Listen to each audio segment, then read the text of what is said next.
Кеш жарық достар, сіздермен Нұржан бауырларыңыз.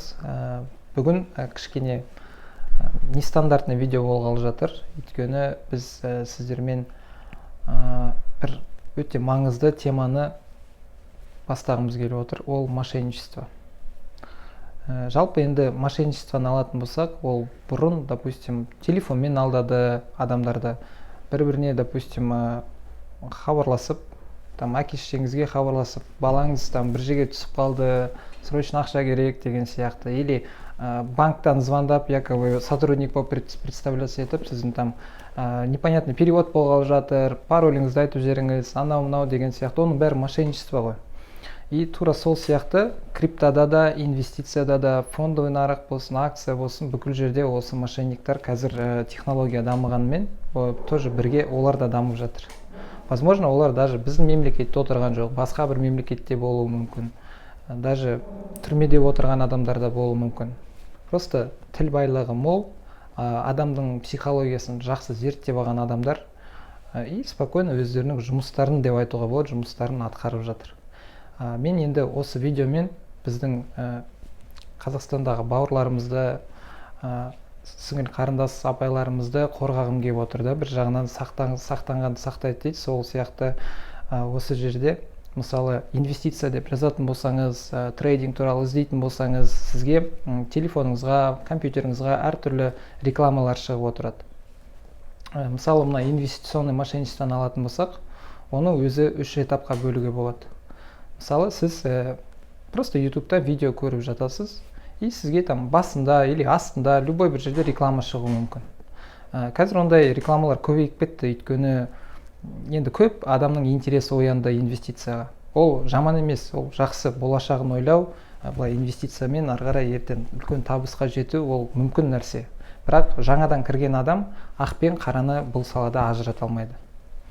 Ең маңыздысы, мысалы, енді примерларға келетін болсақ, мысалы, мына Марғұлан ағамыздың видеоларын кесіп алған, из контекста вырывать дейді ғой, сол контексттан алып шығып, и өзінің бір сөздерімен Tesla X деген проект шықты.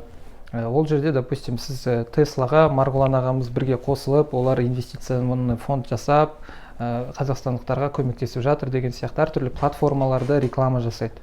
Сіз ол сілтемемен өтетін болсаңыз, ол жерде біріншіден сіздің данныйларыңыз кетіп қалады, екіншіден сізді какой-то бір платформаға апарып келеді сайтқа. Ол сайтты жақсы программисттар жарты сағатта жасай салады. И бұндай сайттарда сіз, допустим, трейдингпен айналысасыз, немесе бір қомақты қаржыны саласыз сол инвестицияға. Енді жаңадан кірген адам оны түсінбейді, бұл реальный платформа ма, бола ма, бұл жерден ақша шығаруға бола ма деген сияқты. Енді басында мысалы $100 или $1000 салуыңыз мүмкін. Енді кішігірім инвестиция ретінде. Допустим, кейбір варианттарда даже сізге бастапқыда какой-то бір табысыңызды шығарып беру мүмкін. Мысалы, сіз 100 мың теңге салдыңыз, сізге келесі айда олар, вот, сіздің 100 мың теңгеңіз өсті, қазір 130 болды, 30 мыңды шығарып алсаңыз болады деген сияқты қайтарымда жасау мүмкін. Адамды сөйтіп баурап алдайды. Сіз уже сенесіз, көбірек сумма саласыз, сөйтіп бір потолокқа дейін апарасыз, допустим, 500 мың, миллион салат ағаларымыз өте көп суммалар салуы мүмкін. Одан кететін болса, ары қарай туысқандарын, достарын, енді адам өзі ғана өсе бермейді ғой. Семьяңызды ойлайсыз, достарыңызды ойлайсыз, оларды тартасыз бұл темаға, и сөйтіп көп адам алданады.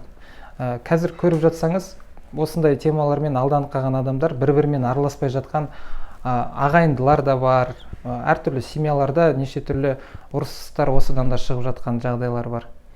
И мысалы енді болды, біз кірдік, тіркелдік, сумма салдық, алдандық. Болды, уже екінші этап басталады бұл жерде.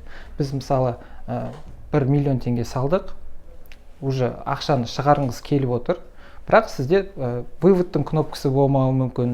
Немесе олар сізге вывод жасаған кезде, ақшаны шығарыңыз келген кезде, ақшаңыз қазір шықпайды. Или 1-2 күнде қайтаруға болады, допустим. Или, допустим, бір комиссияны төлеу керек дейді. Миллионды шығару үшін сізге бір 100 мыңға неме төлеу керек, бір комиссияны. И сонда сізде вывод қосылады. Немесе бір депозит жасап қою керек деген сияқты. Самый главный бұл жерде сізді дожимать етеді мошенниктер. психологически сізде миллионыңыз тұр, оны шығару үшін там 100 мың салыңыз, 200 мың салыңыз деген сияқты. И адам оған сенеді.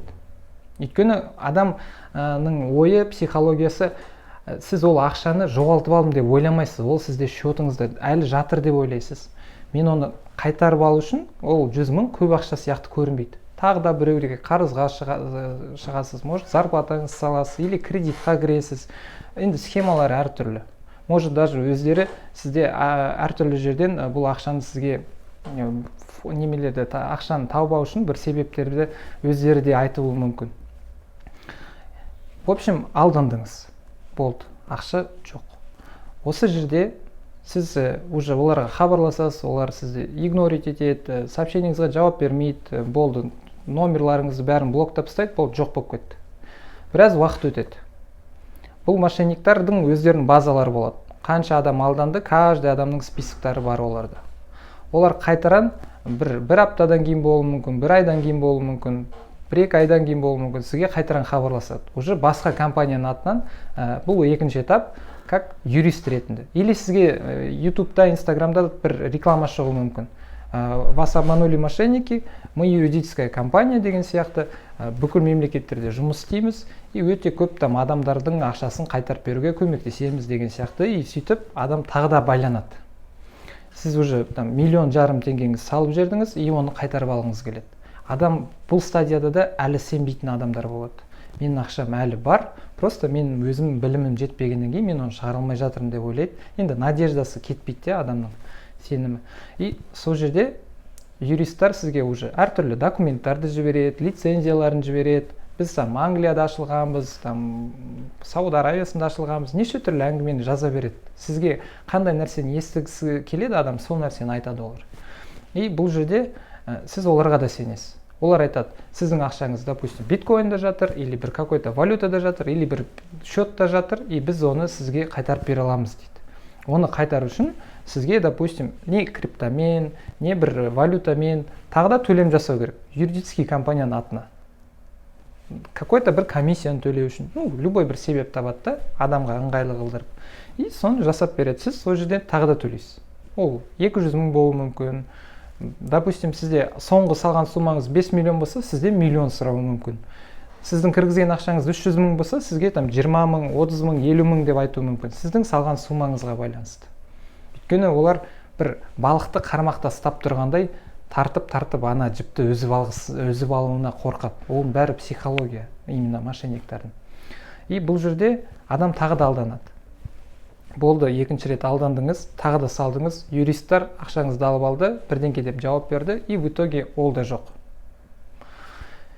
Келесі этап, бұл жерде адам, допустим, уже юристтарға сенбейді, ана бірінші мошенниктарға сенбейді, сізге біраз уақыттан кейін тағы да адамдар хабарласады. Скорее всего, сол бірінші компаниядан хабарласуы мүмкін. Вот, кешіріңіз, осындай мырза, сіздің счетыңызда мынандай ақша бар екен, сіз неге кірмей кеттіңіз, сізде ақшаңыз жатыр ғой, ол ақшаңыз қазір 10 есе көбейіп кетті, и тағы да айландырады. И бұл жерде де талай адам айланады. Мысалы, бірінші стадияда 1000 адам ұтылып қалса, екінші стадияда тағы да 200 адам алданады, и үшінші стадияда олар до конца дожимать етіп тағы да бір 50-70 адамды алдауы мүмкін. Өйткені адам до конца сенбейді ақшасы кетіп қалған. А бұл салада ол мошенниктер уже психологияны зерттеп алған әдейі. И адамдар тағы да алданады.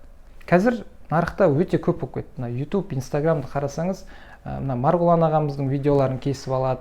Ол жерден әртүрлі бір проект, инвестиционный проекттер. Мошенниктер даже біздің президентіміздің видеоларын алуға қорқпайды екен. Қасым-Жомарт Кемелович Тоқаевтың Қазмұнайгаз Инвест деген компаниясын шығарды. Осындай приказдар бар. Әр қазақстандықтың болашағын өркендетіп, өсіріп, $1000-дан, $10,000-дан ана мұнайдың айналымынан бәріне ақша береміз деген сияқты. Көп адам соған сенеді. Енді қарапайым адам, политикаға араласпайтын, экономикаға араласпайтын адамдар сенеді енді. Ол видеода, телевизорда көрген нәрсені бір реальный нәрсе деп ойлайды. Поэтому оған да қатты сенуге болмайды. Егер Қазмұнайгаз Инвест дейме, сіз Қазмұнайгаз Инвесттің сайтына, Қазмұнайгаздың сайтына кіріңіз, Қазмұнайгаздың номерлары бар, бүкіл желілері бар, олар да үлкен корпорация, оларға кір келтіргіміз келіп тұрған жоқ. Просто сол кісілердің, сол компаниялардың аттарын мошенниктер пайдаланып талай адамдарды қазір алдап жатыр. А так сіз Қазмұнайгазға хабарлассаңыз, сізге солардың менеджерлары, сонда жұмыс істейтін адамдар сразу айтады, бізде ондай проект жоқ. Халық инвест деді. Халық инвест мысалы өзінің платформасы бар, өте жақсы брокер деп айтуға болады.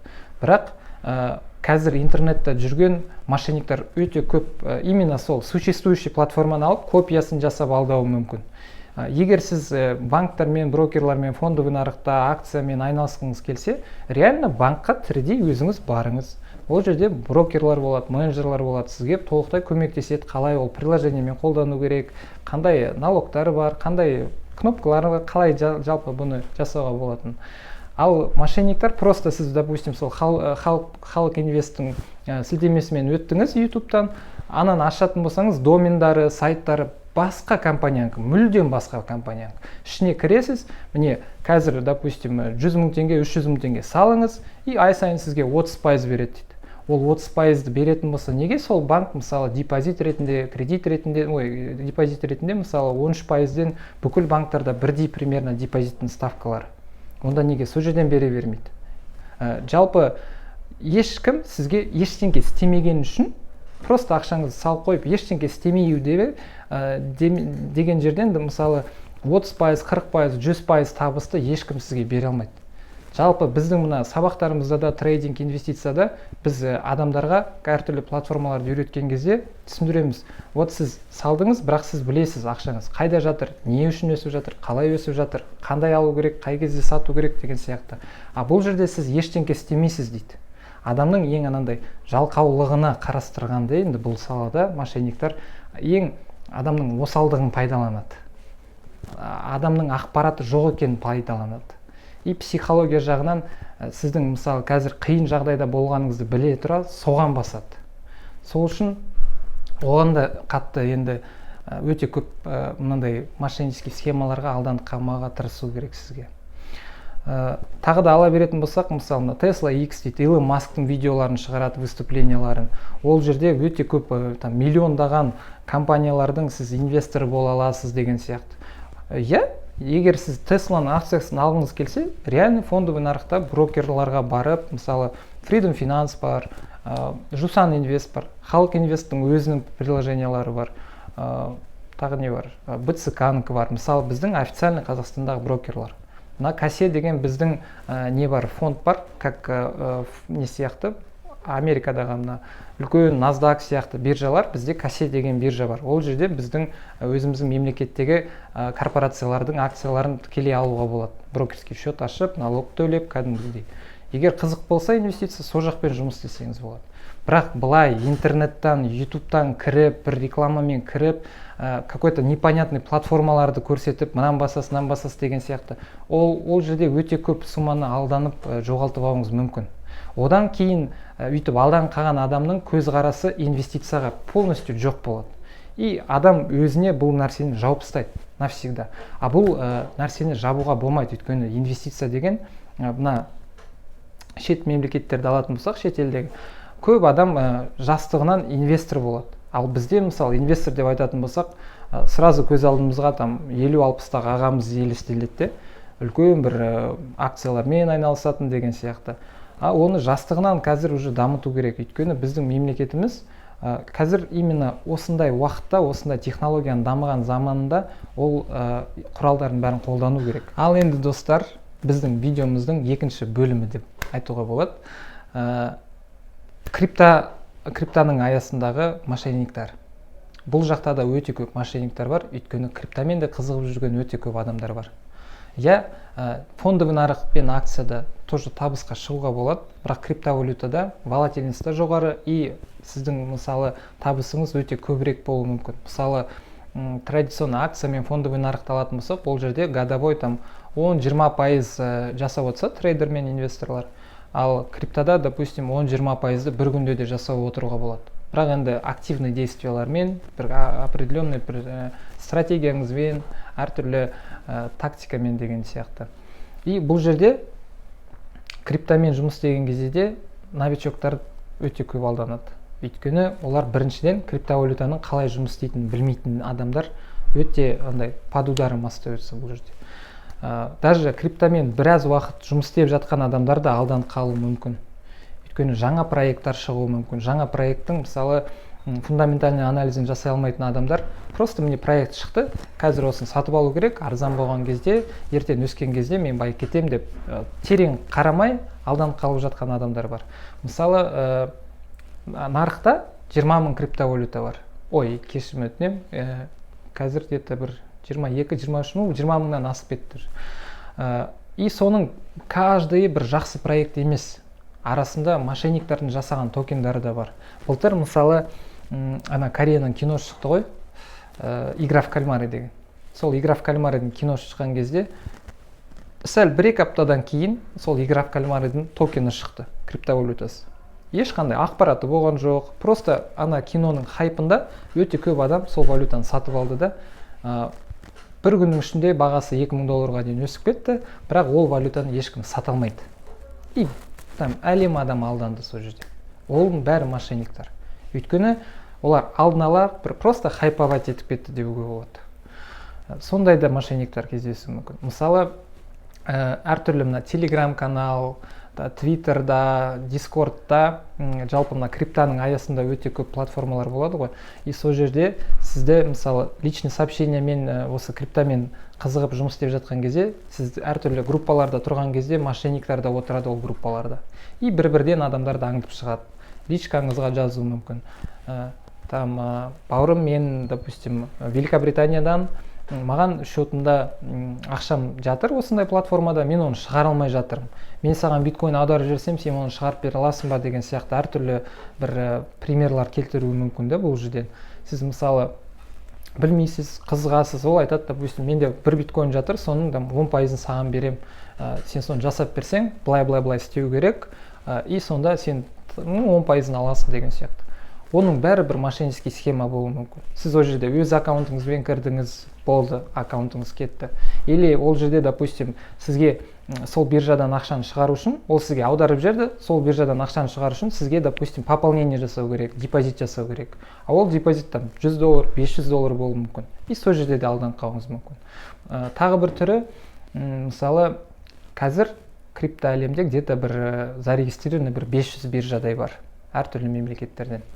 И ол 500 биржаның біз өзі ары кетсе бір 10 шақтысында ғана жұмыс істейміз. Өйткені оларда кәдімгі лицензиялар бар, документтары дұрыс, верификацияны жасайды, безопасность жағы жақсы. И бұл жерде мысалы жаңадан кірген адам жақсы биржа мен жаман биржаны ажырата алмайды. Мысалы кейбір мошеннический биржаларды жасайды, ол жерге мошеннический валюталарды салады. Ақшаны кіргізіп шығара алмай қалатындай дәрежеде жасалады. Кейбір биржаны бір күнде ашып, екінші күнде жауып тастауы мүмкін. И сондайға алданып қалмау үшін тоже YouTube'та да әртүрлі желілерде рекламамен сондай регистрируйтесь на такой-то бирже деп алданып қалуыңыз мүмкін. Енді ол новичоктарға в основном. Тағы бір түрі, мысалы, сіз әртүрлі сигнальный группаларда отыруыңыз мүмкін. Трейдингпен уже айналысып жүрген адамдарға бұл тема.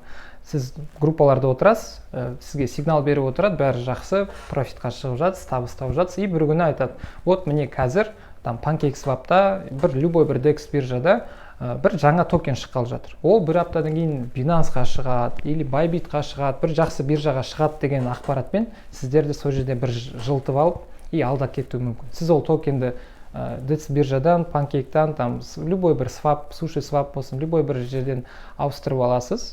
Өзіңіздің реальный ақшаңызды салып, и сізге ешқандай құндылығы жоқ токенді сатып жіберуі мүмкін. Одан кейін, допустим, тағы бір схема, сіз ол токенді бір биржаға кіргізу керексіз, сол жерде оның бағасы қымбат деген сияқты. Ол жерде уже арбитражниктер алдануы мүмкін. Мысалы, әртүрлі биржалардың арасында, разницасында арбитражниктер табыс табады. Мысалы, бір биржада бір валюта $1 тұрады, бір биржада $2 тұрады деген сияқты. И сондай схемамен табыс табамын деп ойлайды да, и новичоктар бір объемы кішкентай бір биржаға, жаңадан шыққан биржаға кіреді, тіркеледі, ақшасын кіргізеді, ал вывод жоқ. Или вывод жасау үшін сіз, допустим, 10 000 доллар депозитіңіз болу керек, или тағы бір қиын условиялар жасап қояды, или сол мемлекеттің азаматы болу керексіз. Ақшаны кіргізуге болады екен, а шығару үшін сіз сол мемлекеттің азаматы болу керексіз. Әртүрлі условия жасап қою мүмкін. Солай да алданып жатқан адамдар бар. Потом әртүрлі группаларда мысалы бір розыгрыштар жасау мүмкін. Мысалы біз там бір биткоин ойнатамыз, оған қатысу үшін сізге там 10 доллар салу керек, 20 доллар салу керек, там какой-то бір валютаны бір адресқа жіберу керек деген сияқты. И сіз сол жерде өзіңіздің там BNB-іңізді салып жүресіз, эфиріңізді салып жүресіз, или тағы бір монетаны салып жүресіз. Сіз ойлайсыз, ол кішкентай сумма түк етпейді, 10 доллар деген не деген сияқты, и жібере саласыз. А сіз сияқты сөйтіп жібере салған адамның 1000 штугын алдаса, ол бәленбай ақша, енді өте көп ақшаға алданып қалады адамдар. Сондай да схемалар болады. Ешқандай розыгрыш жоқ, просто сіз біреудің счетына жібердіңіз. А өздеріңіз білсеңіз, блокчейнда жасаған переводты тоқтатуға да болмайды и қайтарып алуға да болмайды. Поэтому ол жерде өте сақ болу керек. Тағы бір түрі, мысалы, airdroптар болуы мүмкін. Енді airdроптарды как бы тегін тәсіл болғанымен, сіз мысалы алған токендарды қызығып сатып алуыңызға болады. И сол жерде қатты реклама беріп, сізді қызықтырып, бір ертең ешқашан өспейтін бір токенға интерес оятуы мүмкін да сізде. И, допустим, сіз airdropпен бір валютаны тегін алдыңыз, и сол жерде қызығып, жақсы проект екен, осыны тағы да сатып ала салайыншы дейсіз. Енді ондай нәрсені біз вообще кеңес бере алмаймыз, өйткені проекттарды терең зерттеу керек, компаниясын зерттеу керек, немен айналысады, қандай жоспарлары бар, white list, ол валюта шыққан кезде қандай инвестиционный фондтар кірді деген сияқты. Енді күрделі сұрақтар бар. И в итоге сіз сатып алған токен тоже ешқандай құны болмай қалуы мүмкін. Потом airdroптарда мысалы мынандай нәрсе болуы мүмкін. Сіз қатыстыңыз, сізге бір токенді жіберді, ол реальный токен болуы мүмкін. Жақсы проекттің токендарын беру мүмкін сізге. Бірақ сіз ананы тіркеген кезде өзіңіздің MetaMask, Trust Wallet или бір биржаның аккаунтымен тіркелдіңіз. А өйтіп тіркелетін болсаңыз, болды, сіздің данныйыңыз кетті оларға. И біраз уақыт өткеннен кейін сізде уже счетыңызда қомақты сумма болған кезде, олар сіздің сайтта қалтырып кеткен данныйларыңызбен ақшаңызды ұрлап кетеді. Вот, сол жерде желательно airdropпен айналысып жүрген бауыр ағаларымызға бір кеңес ретінде airdropқа жеке новый кошелек жасап қойыңыз. Всегда каждый airdropқа можно жеке кошелектар жасап, и токендарды өзіңіздің безопасный кошелегіңізға салып отырсаңыз болады. Или только сататын кезде ғана шығаруға болады. И airdropпен басқа тәсілдегі өзіңіздің инвестиционный кошелегіңіз всегда әртүрлі болу керек. Сонда сіздің ақшаңыз сақталады. Тағы бір тәсіл енді ол P2P саласында. P2P саласын алатын болсақ, ол жерде мошеннический схемаларды біз енді сабақтарда түсіндіргенбіз, бірақ сіздерге шет жағын айта кетейін. Мысалы, үшінші тұлғалармен біз ең басына бірінші күннен айтып келе жатырмын, үшінші тұлғалармен сделка жасамаңыздар. Егер Binance'та, Bybit'та P2P-мен сделка жасаған кезде сіздің клиентіңіздің аты Ермек болса, онда карточкадан сізге төлем түскен кезде тоже аты Ермек болу керек. Фамилиясы, допустим, Жаукенов, оның да фамилиясы Жаукенов, Ермек деп түсу керек сізге. Егер сіз басқа бір Светланадан ақша түссе, там Индирадан ақша түссе, ол уже ойланатын жайт. Сол жерден сделканы тоқтатып, Binance болса апелляцияға беріп, басқа жерлерде, любой жерде саппортқа апелляция жасап, сделканы отмена жасауға тырысыңыз. Өйткені ар жақтағы Светлана, возможно, бір сайттан бір нәрсе сатып алып жатыр. Немесе бізде осы жақында бір жағдайлар болған, в общем, клиент алады да сделканы үшінші тұлғадан ақша түседі оған, и ол жерде, допустим, сумманы бөліп жіберіп, в итоге мошенниктар бір кісінің аккаунтын, соцсетті аккаунтын взламывать еткен, и бүкіл достарынан қарызға ақша сұраған. Маған срочно бере тұршы, там 20 000, 30 000 деп. И қандай сумманы достары жіберді оған, сол суммаларды сіздің P2P ордеріңізға кіргізеді. И мысалы 20 000-ға кірді, 20 000-ға кіргізеді, и сізге ана алданып қалған адамның достары ақшаны салады екен. А мошенник ни при чем болып қалады сонда бұл жерде. Сондай да темалар болуы мүмкін. Сол үшін үшінші тұлғамен сделкаларды жасамаған дұрыс болады. Вот примерно енді қысқаша айтқанда осындай мошенниктардың түрі бар осындай салада. Енді біраз адамды қорғай алдым деп ойлаймын. Ал достар, енді видеомыздың түйіндемесінде сіздерге айтайын дегенім, бағанан бері өте көп сөздер айтып жатырмын. Бәлкім сіз көріп жатқан адамдардың арасында ол сөздердің мағынасын түсінбеген адамдар бар шығар, жаңадан кіріп жатқан адамдар бар шығар. И айтайын дегенім, инвестиция деген, трейдинг деген ол қиын емес. Оны бір үйреніп алуға болады. Адам жасап жатқан нәрсені адам қайталап жасай алады. Біздің бір ағамыз айтып еді, осы шәкірттердің арасында, бірді бірге қоса алатын болсаңыз, бәрі оңай екен ғой. И сол сияқты ең маңыздысы инвестор болған кезде өзіңіз бір проектті зерттеп, осы инвестиция қалай жұмыс істейтінін үйреніп, ізденіп, қандай показательдарға қарау керек, именно проекттарды зерттеген кезде қандай ақпаратқа сүйену керек, қандай анализ жасау керек, соның бәрін үйреніп алуға болады. Ешқандай инвестор өзінің ақшасын біреуге беріп қойып байып жатқан жоқ. Бұл саланы әр адам, Уоррен Баффет болсын, Джефф Безос болсын, үлкен корпорациялар бәрі өздері постоянно каждый өзгерісті, каждый технологияның бумын бәр нәрсеге инвестиция салып жатыр. Өйткені олар сол саланы зерттеп жатыр күннен күнге. Сіз ойламаңыз, ол кісілер адам емес, ол прям үлкен бір нереальный адам, ол кісі сияқты бола алмаймыз деп өзіңізге шектеу қоймаңыз бұл жерде. Өйткені әр адам үйрене беретін болса, ол өте көп жетістіктерге жете алады. Бірақ ешқашан инвестор біреуге ақшасын беріп қойып баймайды, ондай инвестиция болмайды. Ол дұрыс емес. Ең маңызды инвестиция адамның өмірінде ол өзіңіздің ойыңызға, образованияңызға, қаржылық сауаттылығыңызға, сол бәрі өте маңызды. Егер сізде ол сауат болмайтын болса, сізді постоянно алданып қалып отырасыз, или біреуге жұмыс істеп жүре бересіз. Бір жақсы сөз бар, егер сіз өзіңіздің арманыңызға жүрмесеңіз, сізді біреу өзінің арманына жеткізу үшін жалдап алады. Сіз сол біреудің арманына жұмыс істеп жүре берсеңіз, бүкіл өмір бойы жүруіңіз мүмкін. Сондай нәрседен шығу үшін осы инвестициямен, трейдингпен, әртүрлі енді қаржылық сауаттылығыңызды көтеріп, әртүрлі тәсілдермен өміріңізді өзгертуге болады. Енді бір сұрақтарыңыз болып жатса, егер сізде осындай ситуациялар болса, алданып қалған жерлер, или қазір сомнение ұстап жүрген бір проекттарыңыз болса, есігіміз ашық. Алматыда Достық 202-де отырамыз. Алдына жазып жеріңіз, хабарласыңыз, келіңіз, сөйлесеміз, ақылдасамыз. Любой бір сұрағыңыз болып жатса, хабарласыңыз. Ода тұрған ештеңе жоқ. Жалпы енді сіздерге кеңес ретінде еш нәрседен қорықпай, әр нәрсені үйреніп алуға болады. Бұл қиын емес. Инвестор болу, трейдингпен айналысу, басқа да осы салада криптовалюта деген жалпы жаңа технологияны меңгеріп алу, ол қатты қиын емес. Просто сізде зона комфорта бар, содан шыққыңыз келмейтін адамдар болуы мүмкін. Немесе бір мен ешқашан телефонмен, компьютермен қолданбадым, ол маған ауыр болады деген сияқты өзіңізге шектеу қоясыз. Ол бәрі психологический блоктарыңыз сіздің. Енді ешкімді ештеңе қаржылық кеңес емес деп айтады ғой, тура сол сияқты. Ешкімді күштеп үйреткім келмейді. Ынтаңыз болса, егер өміріңізді өзгерткіңіз келсе, бір сұрақтарыңыз болып жатса, хабарласыңыз, есігіміз ашық. Назарларыңызға рахмет. Сіздермен болған Нұржан бауырларыңыз, Криптон компаниясы.